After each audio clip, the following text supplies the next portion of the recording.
قیامت کی بڑی علامت دجال کا نکلنا ہے۔ احادیث مبارکہ میں دجال کا ذکر بڑی وضاحت سے آیا ہے، اور کمال کی بات یہ ہے کہ ہر نبی علیہ الصلوۃ والسلام نے دجال کے فتنے سے اپنی امت کو ڈرایا ہے۔ دجال ابھی آیا نہیں ہے اور کسی کو پتہ نہیں ہے کہ اس وقت وہ کہاں ہے، لیکن روئے زمین پر ایک صحابی ایسے گزرے ہیں جنہوں نے دجال کو دیکھا بھی ہے، اس سے ملاقات بھی کی ہے اور اس سے بات چیت بھی کی ہے۔ ایک مرتبہ پیارے آقا علیہ الصلوۃ والسلام نے اچانک اپنے صحابہ کرام کو جمع فرمایا اور خطبہ دینے کے لیے ممبر پر تشریف فرما ہو گئے۔ تو نبی کریم علیہ الصلوۃ والسلام نے فرمایا کہ تمیم داری نے مجھے بتایا کہ وہ 30 افراد تھے اور ایک شپ میں، ایک کشتی میں سفر کر رہے تھے کہ طوفان آ گیا اور وہ بھٹک گئے۔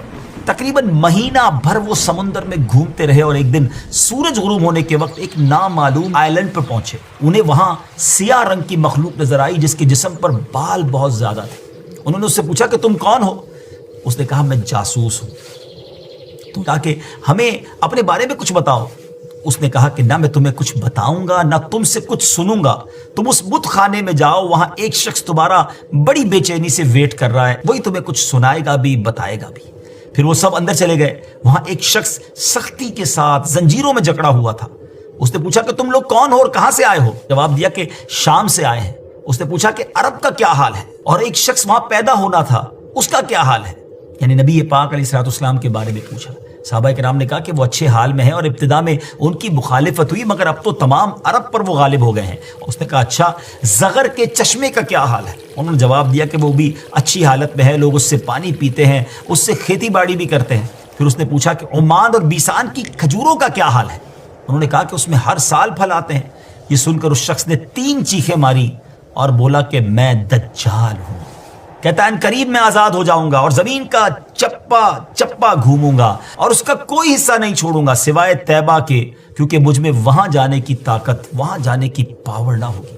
نبی پاک علیہ الصلوۃ والسلام نے فرمایا کہ مجھے بہت خوشی ہوئی کیونکہ طیبہ یہی شہر ہے۔ بعض روایت کی روشنی میں یہ بات بھی کہی جاتی ہے کہ دجال کو حضرت سلیمان علیہ الصلوۃ والسلام نے قید کیا تھا، اور حدیث پاک کے مطابق یہ مشرق یعنی ایسٹ کی سائیڈ موجود ہے۔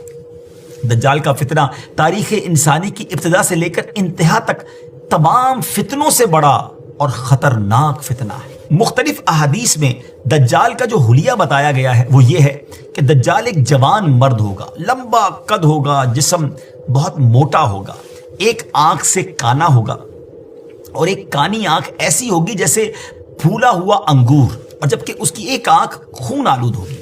اس کا سینہ چوڑا ہوگا اور ذرا سا اندر کی طرف دھسا ہوا ہوگا۔ دجال کی پیشانی چوڑی ہوگی اور دونوں آنکھوں کے درمیان کاف فا را یعنی کافر لکھا ہوگا۔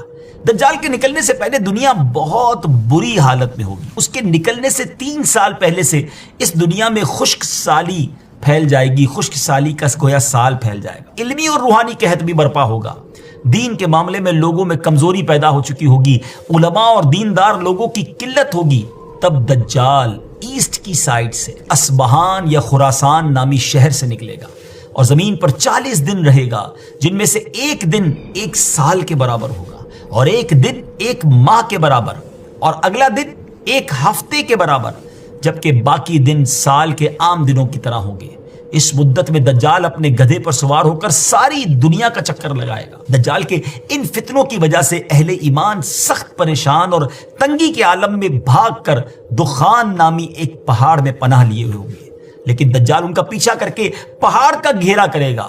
تب اللہ پاک حضرت سیدنا عیسیٰ علیہ نبینا علیہ الصلوۃ والسلام کو نازل فرمائے گا۔ جب حضرت عیسیٰ علیہ الصلوۃ والسلام اس دنیا میں آ جائیں گے تو ان کو دیکھتے ہی دجال ایسے گھلے گا، میلٹ ہوگا، جیسے پانی میں نمک گھلتا ہے، میلٹ ہوتا ہے۔ آپ علیہ الصلوۃ والسلام دجال کو مقام لد پر قتل کریں گے اور اس کے فالوورز میں سے ایک بھی کسی کو بھی زندہ نہیں چھوڑیں گے۔ یہ فتنہ بہت شدید ہوگا ناظرین۔ نبی پاک علیہ الصلوۃ والسلام نے فرمایا جو سورہ کہف کی پہلی 10 آیتیں یاد کرے گا دجال کے فتنے سے محفوظ رہے گا۔